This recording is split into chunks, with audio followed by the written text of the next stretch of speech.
Have you ever had the urge to sneak behind the cordoned-off areas of a museum? Or roam the halls after closing time?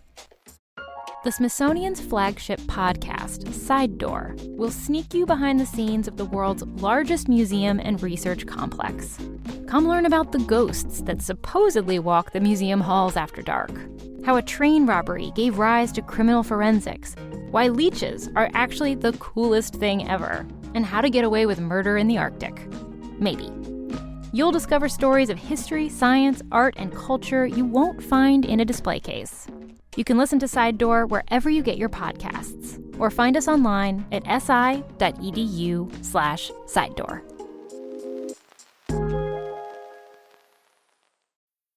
Fellas, you know Degree Cool Rush deodorant, right? Well, last year they changed the formula, and guys were mad about it. One dude even started a petition. So guess what? Degree heard us, admitted they messed up, and brought the original Cool Rush scent back exactly how it was. And it's in Walmart, Target, and other stores now for under $4. So grab some and remember why its cool, crisp, and fresh scent made it the #1 men's antiperspirant for the last decade. Degree Cool Rush is back, and it smells like victory for all of us.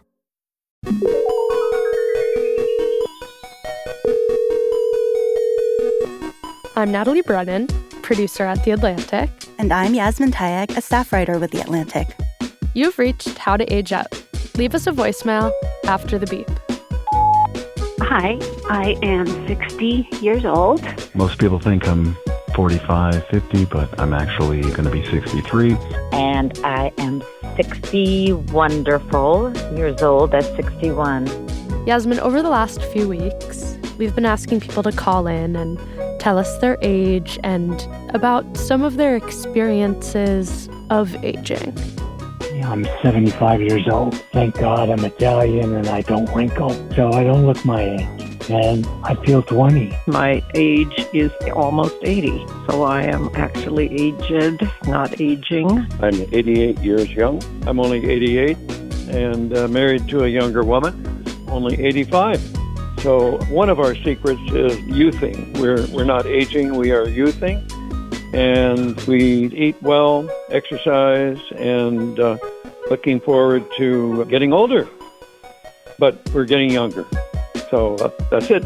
Bye-bye. Youthing. I like the sound of that. Not wrinkling because I'm Italian. I like the sound of that. But as I was moving through the collection of voicemails, I noticed a pattern. We also received a lot of callers sharing very similar anxieties about the unknowns of what could lie ahead. And what aspects of aging am I nervous about? Living to a very old age and not being very healthy. I am nervous about feeling older, just all the aches and pains and failures of organs and body parts. The things that make me nervous about aging are just physical breakdown. Like, I don't want to break a bone. I don't want to get cancer. I'm really afraid of getting dementia. I mean, it just seems like a terrifying thing. And the older I get, the more I'm afraid of it I am. Yasmin, we asked about aging, and we heard a lot about disease and decline. Yeah, I mean, I'm not totally surprised to hear that people are worried about getting sick as they age. I do think culturally we conflate aging and disease. It actually made its way to the center of a debate in the medical field. A few years ago, the World Health Organization tried to connect aging and disease more officially. How so? Well, they proposed defining aging itself as a disease. To make aging a disease? A classified disease in the ICD, the International Classification of Diseases. What benefit would that have? Well, the idea is that if old age is officially considered a disease, then drugs can be developed to treat it, the way we already have drugs to treat diseases like diabetes and cancer. So a lot of it comes down to funding. But how do you treat old age? Aging is time passing. Yeah. How do you stop that? You make a good point. And these kinds of details are exactly what I wanted to know more about. We don't have a good, clear definition of old age. And that is still up for debate. What is old age? Natalie, that's Dr. Kiran Rabheru. He's a professor of psychiatry at the University of Ottawa and a geriatric psychiatrist. He's been focused on aging populations for over 40 years, and he spearheaded the team that challenged the World Health Organization when it wanted to officially designate old age in the ICD.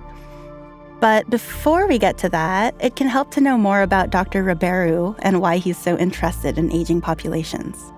That's an easy one. My grandmother. Oh, tell me more.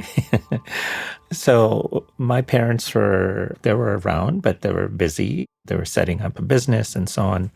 And when I was growing up, my grandmother was the main sort of person in my life. She had a huge amount of influence on me.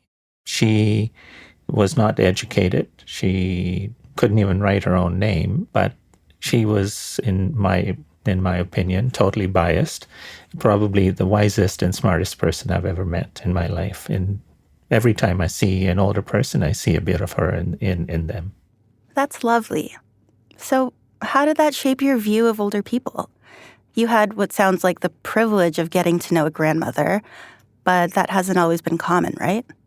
So aging historically was, like, I just want to go back a century or two. If you look at the numbers, if you were walking on the streets in the year 1800, most people would not have been old. You would hardly see an older person. Most people died by the time they got to the age of 30. Yikes. I would have been long gone. If you fast forward 100 years, if you were walking around the streets in 1900, most people would be no more than 40. So there's a difference of 10 years in that 100-year span. But if you fast forward another 100 years, in the year 2000, that number went from 40 to 70. So now, even across the lower and middle income countries, most people live to old age. So on one hand, we've increased the lifespan of people, but on the other hand, we have devalued that population. And therein lies the crux of the matter that we're talking about. And that is the way people think and feel and behave or act towards the whole aging population. So it sounds like there have been some big positive improvements for aging, but that may have led to an increase in the disparaging thinking we call ageism.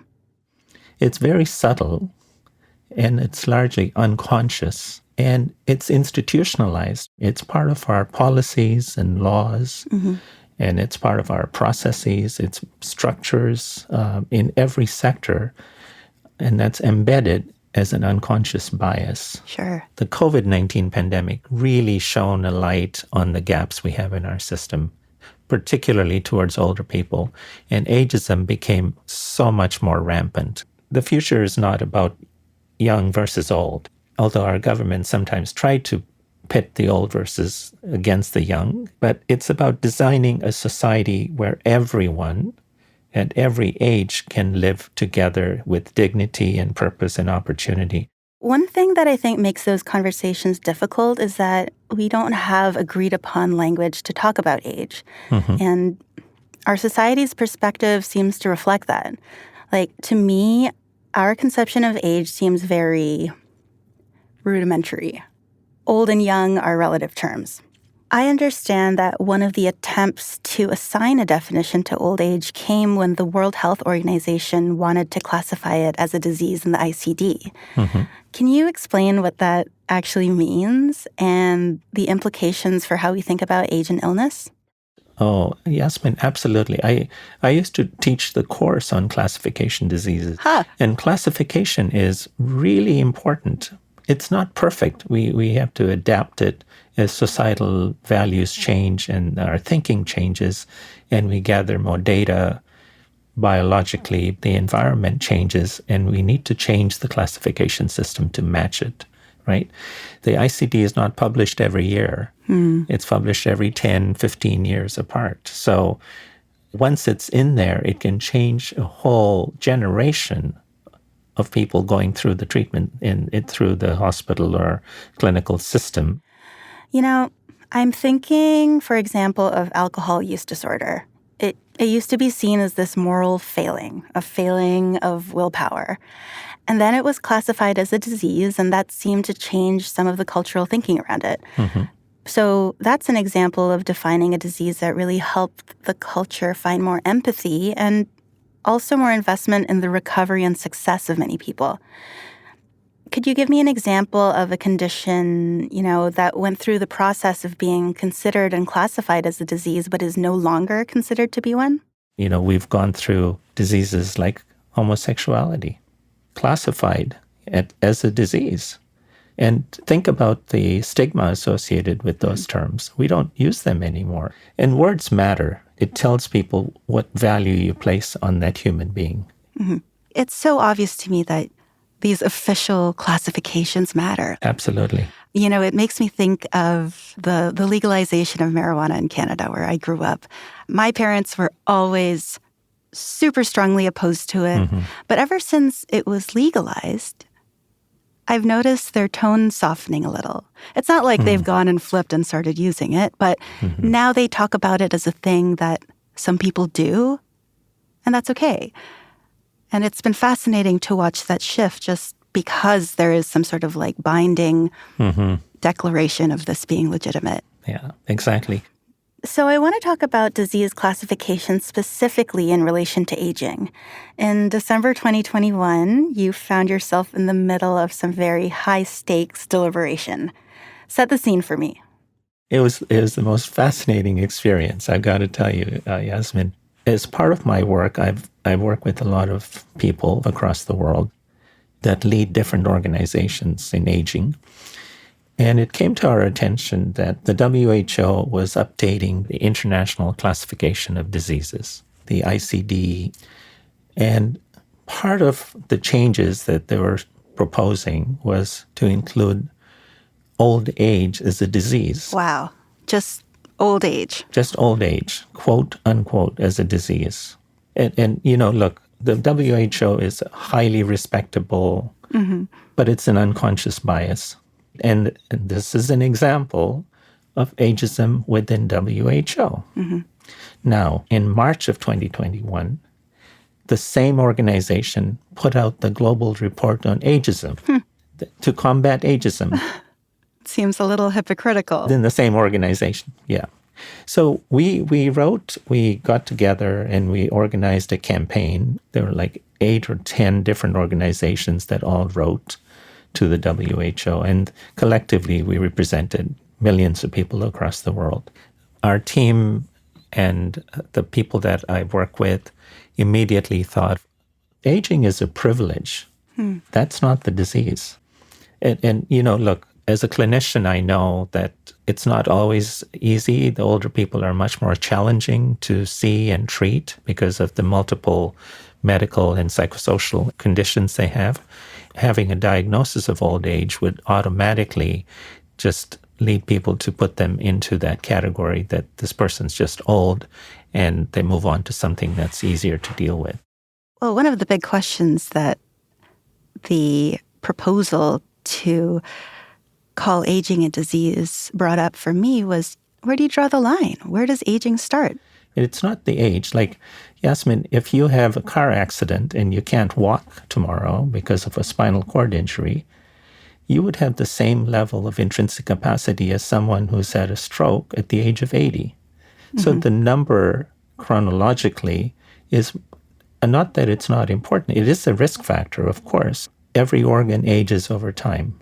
So it is definitely part of the risk factor, of course, but it's not the main driver of functional capacity. And so what happened next after you wrote to the WHO? They did, in fact, give us 4 hours of their time.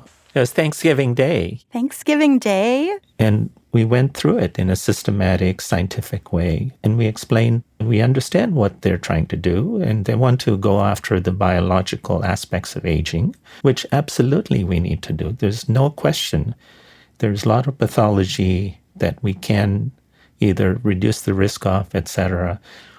But to call old age a disease is not going to play well in society. Okay, so it sounds like it was a worthwhile way to spend your Thanksgiving that year. Totally, 100%, yeah. So How did it turn out? They came back to us a few weeks later saying they've met several times and then they've decided to change it. We were very happily shocked that they rescinded it. And that was the right thing to do. We were very pleased. Aging is universal and should not be pathologized. And it's time to reframe aging in a more positive way. Okay, Yasmin, I want to work through some of this tension that I'm feeling. I can see the wheels turning. I'm having a hard time because hearing Dr. Rabheru talking about challenging the WHO, it does sound like a win for how health professionals and society in general think about older people. And as we know, this perception has tangible effects on the care and treatment that people receive. Mm-hmm. So that's a win. Yeah. But I'm still trying to work out if treating aging is a worthwhile pursuit or not.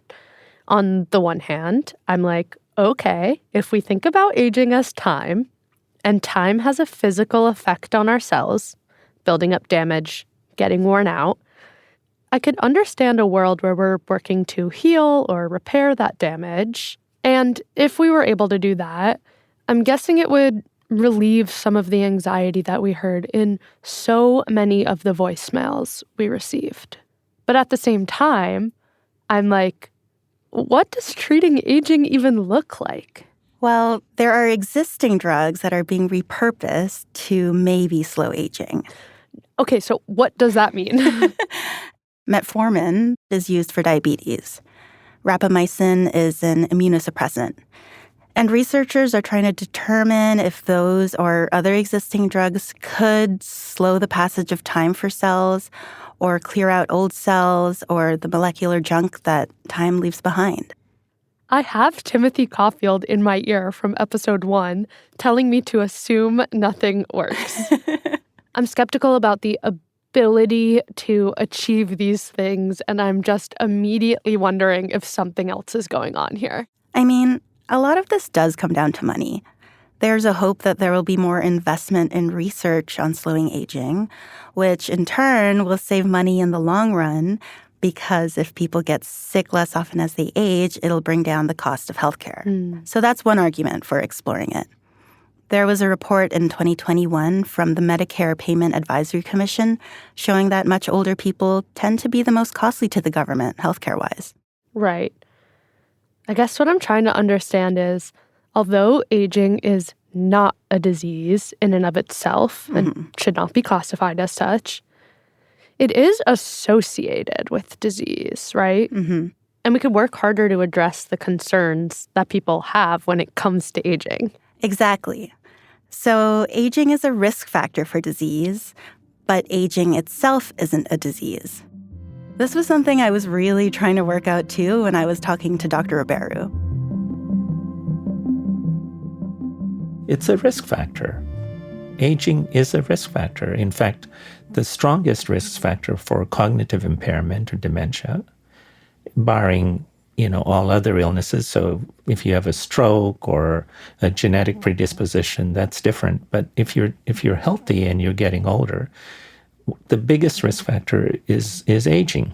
1 in 3 people by the time you're 80 will have some form of dementia, regardless of any other conditions. And that should be, the biology of that should be explored to mitigate it. Being a science journalist, I'm always looking at new research going on, and it does seem like there's continuing research that still treats aging like a disease, even though the World Health Organization decided not to classify it that way. Mm-hmm. One thing I saw recently was an effort to delay or stop menopause altogether, which is complicated, right? Because on the one hand, the symptoms of menopause can be really tough to deal with, and not to mention the way that postmenopausal people are treated in society. And so I can understand why there's a desire to delay menopause or stop it altogether. Mm-hmm. But on the other hand, menopause is a part of aging. It's just a normal life stage. Exactly. And it's in these sorts of questions that I'm really not sure where to fall. The solution depends on what your agenda is, like where you put your value. So, for example, if your values are coming from the financing side of things, The aging industry, the anti-aging industry is huge. Oh, yeah. I have been victim to a lot of face creams. There might be things that you can do from a scientific point of view, from a medical point of view, to make the person's lives better. But to completely alter the course of a human being, just because you can, doesn't mean you should, right? We don't really understand the medium and long-term implications of doing some of those things. And the science is advancing so quickly with AI and with technology, but the long-term ramifications of what it does to humans and our society are not well studied. Okay, so we don't know if reversing or stopping aging is even going to work, and you're saying it's something that maybe we shouldn't pursue. Yet we still have this problem of people assuming that old age means they will get sick. Mm-hmm. But, I think a lot about my grandfather-in-law. He's 96 years old and walks 2 miles every other day. Good for him. He's my hero. He's awesome. And so he's definitely old in numbers, but I would never think of him as unhealthy. Nobody would. Or worthless. Or worthless, exactly.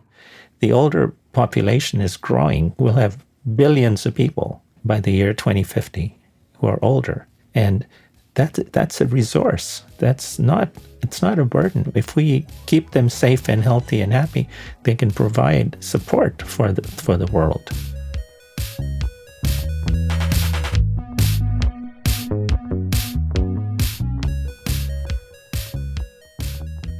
Okay, Yaz, I have to admit, when I hear those statistics about risk for disease as you age, I do pretty immediately tense up. Disease does still sound so inevitable to aging.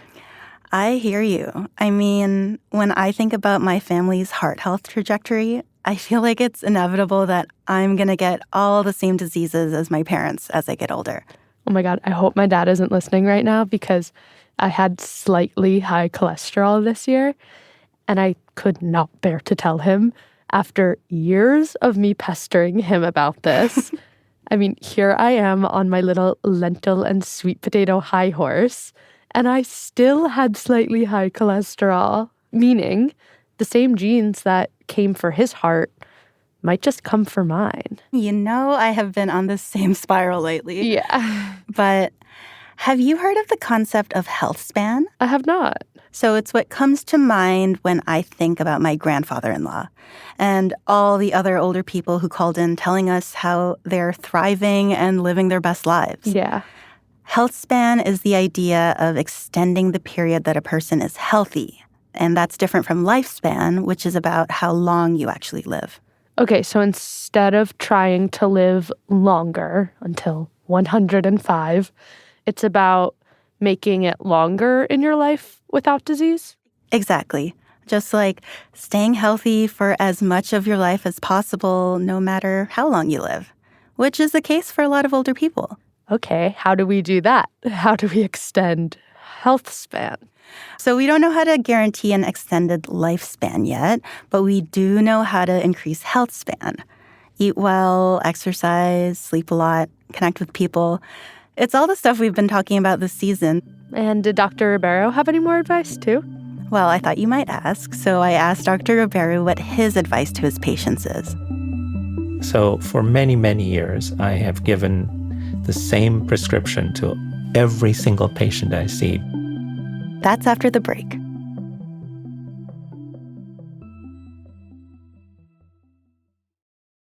If you're enjoying this podcast, you should know that you can get more from your favorite Atlantic voices when you subscribe to The Atlantic. A subscription gives you access to all our award-winning journalism, and you can listen to as many articles as you want online or in the Atlantic app. Your subscription helps fuel our journalism online, in the magazine, and on our podcasts. So subscribe today at theatlantic.com/podsub. Hilton brings you new ways to stay, with experiences that let you capture the glory days. Introducing the Graduate Hotels. Each inspired by local college towns, these stays are always original and never boring. Get in touch with traditions all across the country and enjoy a stay that's a class above the rest.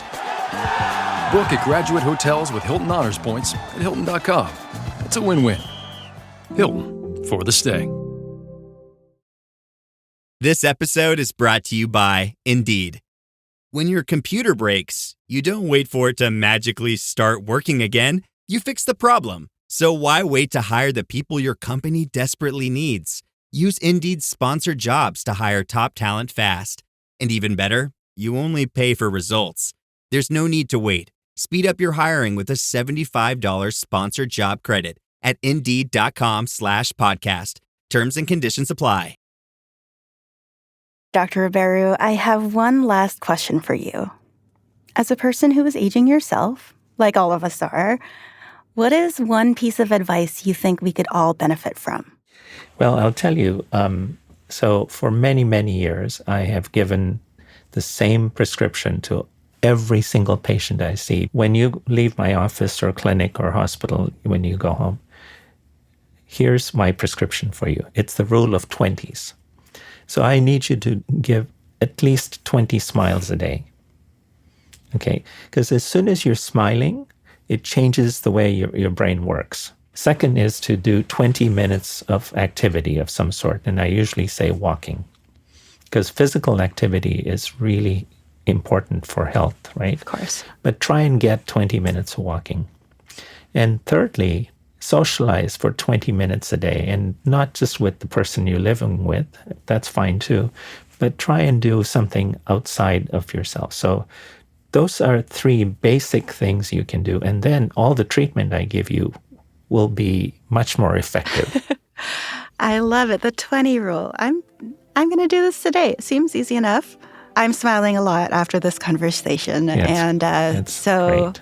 I've smiled a lot. I've talked to you for way more than 20 minutes. And I guess I just have to go on a walk later. Dr. Rabheru, thank you so much. Likewise, Yasmin. Thank you. Yasmin, I do think that a really important part of this conversation is making sure we highlight the aspects of aging that people are excited about.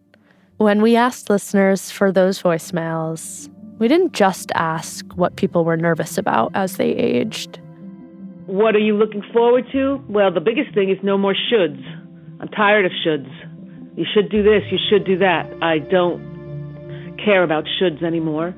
And the freedom of doing what I want when I want to. What are you looking forward to as you age? Well, staying mobile and fit and able to get around. And I really do get around. Despite my age, I can shovel snow for 2 hours. I ride bikes 35 miles at a time. I basically feel like I'm 40. Is there someone in your life who has made you excited to get older? And yeah, it's this girl from high school. I married her, and we have a great time together. I wanted to leave this message for all the women who are nervous about aging. At age 30, I started my own business. I've raised 2 children and was widowed by age 59. At age 60, I started weight resistance training and cycling.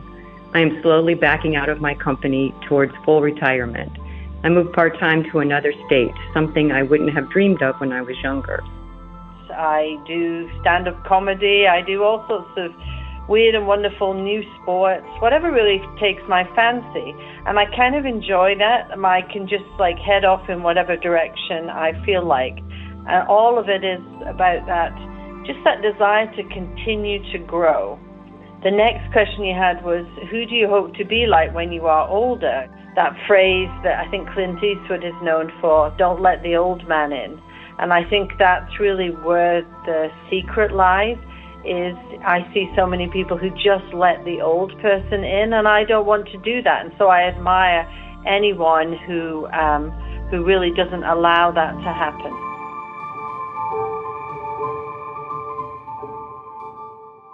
Don't let the old man in. Or maybe better, change your idea of what the old man is like. Right. My dad is on a 70-plus senior basketball team. Amazing. And I like the old man they let in. They're just always looking forward to the next game, the next tournament, and just getting to hang out. And they're still so excited for what's to come. Yeah, I think for me, it's like Healthspan, lifespan. I want to extend my curiosity span. Zest span. Joie de vivre span. Exactement. Looking forward span. I want to see him land on Mars. I want to see him land and live on the moon. I want to see all the new things that are going to come and we're going to get to see.